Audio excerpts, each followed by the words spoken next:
This is Fresh Air. I'm Terry Gross. My guest, comic and actor Aziz Ansari, is one of the stars of the NBC series Parks and Recreation. In the Judd Apatow film Funny People, he played a loud and self-satisfied comic named Randy, a character Aziz has revived in his own stand-up act. Ansari has also been in the films Observe and Report and I Love You Man, and has made guest appearances on Flight of the Conchords and Scrubs. He was a member of Human Giant, which had its own sketch comedy show on MTV. But if you want a full dose of Aziz Ansari, there's a new stand-up special he did for Comedy Central, which is now on DVD and CD. It's called Intimate Moments for a Sensual Evening. Ansari grew up in South Carolina, where he was the only person in his school who wasn't white. His parents are from India. Let's start with a short excerpt of Intimate Moments for a Sensual Evening. I like living in LA. One thing I don't like about living here is driving. I always get bored when I'm driving. And when I get bored, I go on the internet on my BlackBerry. So I'm gonna die. And whenever they go through the records, they'll find my phone and be like, whoa, that's what he looked up right before he died? I'm gonna be so sad. I'll be like, comedian Aziz Ansari was killed in a car accident today. He was struck by another vehicle while using IMDb to see if Val Kilmer was indeed in the film Willow. Representatives for Mr. Kilmer confirm he was indeed in the film and hopes this will prevent future tragedies of this nature. This is the third Willow-related death this year. Comedian Aziz Ansari was killed in a car accident today. He was struck by another vehicle while checking showtimes for Up on Fandango. He just purchased a single ticket for a 4 o'clock show at a $2 theater in order to live out the saddest afternoon of all time. Comedy bad boy Aziz Ansari, a.k.a. comedy heartthrob Aziz Ansari, was killed in an awful automobile accident today. He was struck by another vehicle while Googling his own name. That's Aziz Ansari from his comedy special, which is now on DVD, called Intimate Moments for a Sensual Evening. Aziz Ansari, welcome back to Fresh Air. That is really funny. What made you think about how embarrassing it would be to die while Googling yourself? Well, I remember when I used to come out to LA for months at a time when we were doing this sketch comedy show I was on called Human Giant, and I didn't have GPS or anything, and I would be in rental cars, and I would be on my BlackBerry looking at maps at, like, the dumbest stuff, like using the Wendy's restaurant locator and things like that, and I was like, this is so dumb. I'm gonna die because I'm on my phone looking for a Wendy's. And so from that notion, I kind of came up with the other bits for that joke. Your act is filled with the kinds of stories that you would tell friends, but you're telling the audience. Are friends sometimes your first audience? Sometimes, like, I've told stories to friends and been like, oh, I could probably take that story and turn it into something in my act. Like, after I went and saw that R. Kelly story, I obviously told some friends about that experience as just as a friend telling someone about something crazy that happened to him. And then I started doing it on stage and kind of crafting it more for stand-up purposes. And, when you tell a story on stage, it's a different thing. You kind of have to have, really hard jokes to go in, and the pacing and stuff has to be right. So it takes... it'll take a while for me to tell a story on stage to get it to where it really works well, stand-up-wise. But, yeah, all those things I've talked about in my act, for the most part, like the story about Kanye West and stuff, those are all stories I told my friends at some point, So I want to play another example from your show. That's now out on DVD and CD. And in this part, you're talking about watching a reality show on MTV called Next. It's a reality show about dating that I've actually never seen or heard of. But you had previously done a sketch comedy show as part of the group Human Giant on MTV. So yes. Here's your take on this dating reality show. First guy that comes out, right? He's a guy going out on the dates. And he comes up there and he says this. He goes, yo, this girl better be pretty, because if she's a pain in the ass, I'm going to need something cute to look at. And I was stunned that he could say that. That's so offensive. And at the same time, on my show, they didn't want us to say that a character was raped by a dinosaur. Raped by a dinosaur! Because that's too offensive. Oh, I guess I didn't want these angry letters from paleontologists who were like, hey man, there's nothing in the fossil records to suggest that kind of behavior. So why don't you chill with your accusations? And then after you meet this dude, then you meet the girls he's going out on the dates with. And they come up there and they say things like, if he has a neck tattoo, I'm gonna lick it. It's like, whoa, how slutty can you be in 5 seconds? And after they say that, they freeze. And like 3 facts about him pop up on the left side. And the first 2 facts are always really normal. But the third fact always comes way out of left field. It's always like, Monica's 22, she's a hairdresser in Hollywood, and she hates purple gift wrap. Like, how does that define her as a person? And the whole show just bummed me out, man, because the things they try to keep off TV are just like really explicit sex or violence, and no one cares about their kids seeing attitudes like that on TV, and that's way worse to me. Like, I'd much rather have a daughter that grew up and shot me in the leg and burned my house down than some really slutty girl that hates the sound of people eating bananas. Are you amazed at how proud people are to behave stupidly on reality TV shows?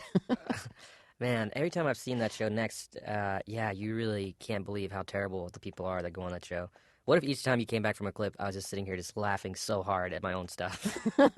It's So, like, oh God, Terry, we gotta take a break. I forgot about that bit. It's so funny.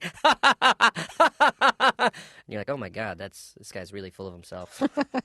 do you feel like you had to create a personality, like a persona for yourself on stage, like a stage version of Aziz Ansari? No, not really. I never made a conscious effort to do that. I just kind of tried to be kind of natural and conversational, and I think my stuff is kind of a little bit longer, more story based. It's not as jokey sometimes, you know.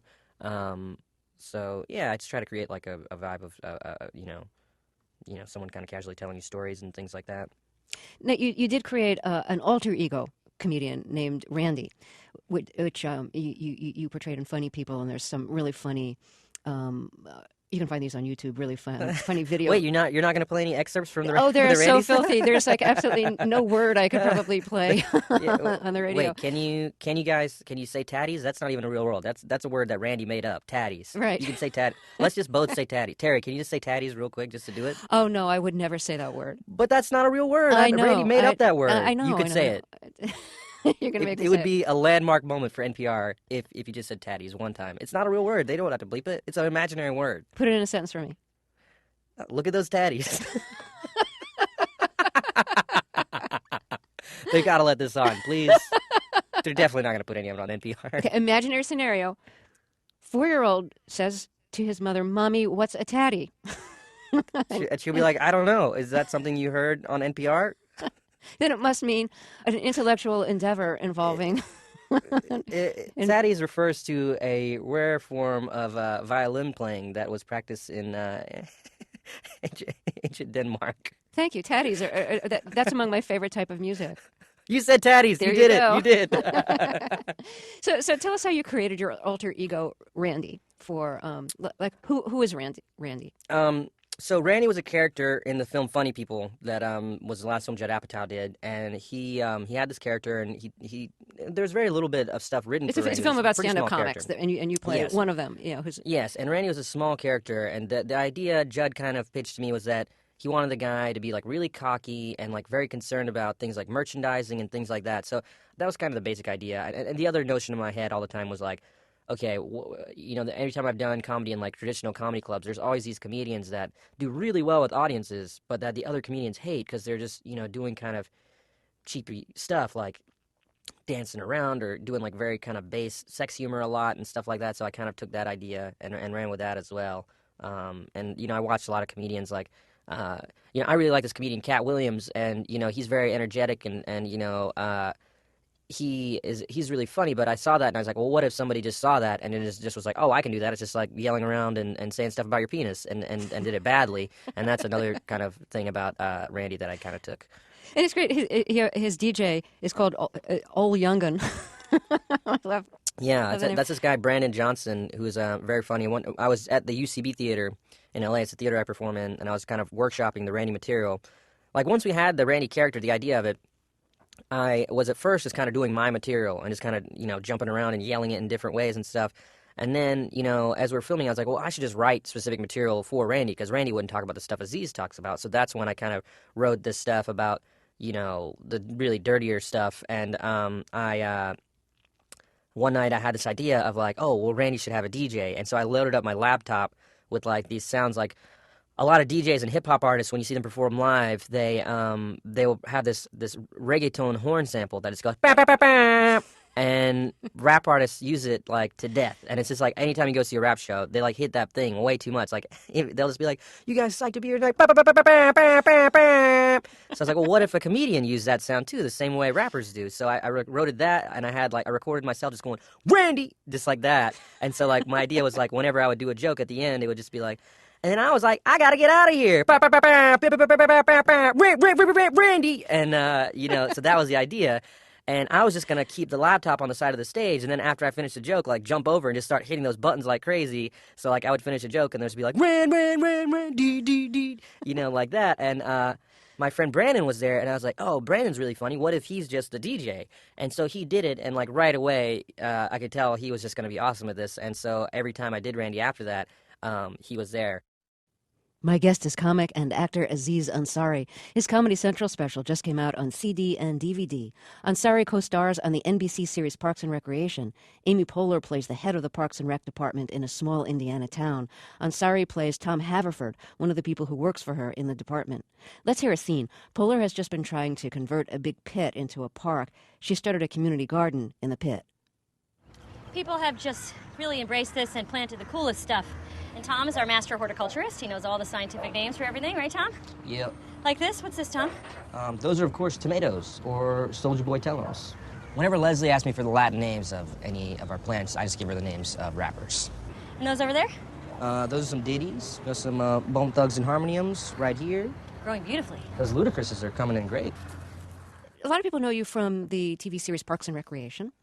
Yes, we just got picked up for a third season, which I'm very excited about. Congratulations. Describe your character. In the show, I play a character named Tom Haverford, who is a lower-level employee at the Parks and Recreation Department in a small town called Pawnee, Indiana. And I work under Amy Poehler's character, Leslie Knope. And it's a really fun character. He's kind of like this guy who thinks he's really cool, but he's stuck in this small town. And he's just way cooler and smoother in his head than he actually is. I kind of the kind of people that I think about when I'm portraying the character, I'm like, well, who's this guy's hero? And for some reason, Jamie Foxx, it always pops in my head. Like, I think Jamie Foxx is like who he really looks up to because, Jamie's an Oscar winner, he's an R&B singer, and he's an all-around smooth guy.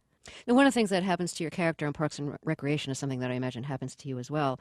People who meet the character assume that he must be from India, even though he actually was born and grew up in South Carolina, like you.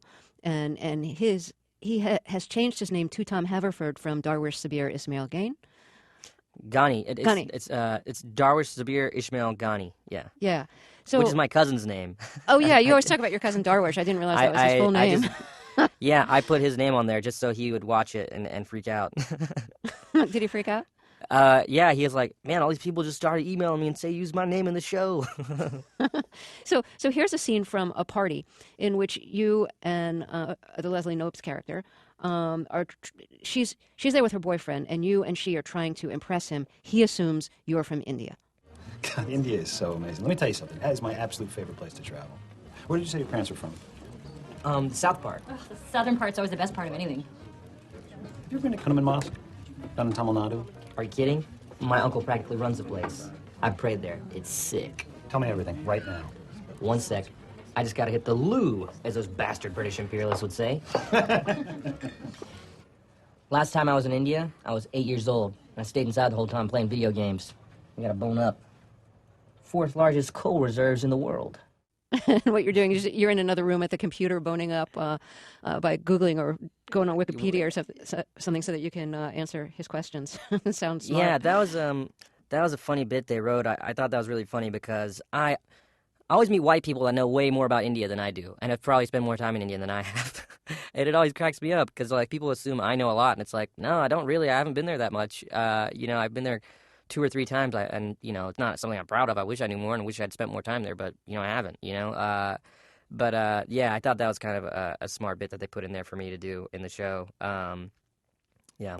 So did your parents immigrate here from India? Yes, yeah. My parents are from India, but I was born and raised in South Carolina.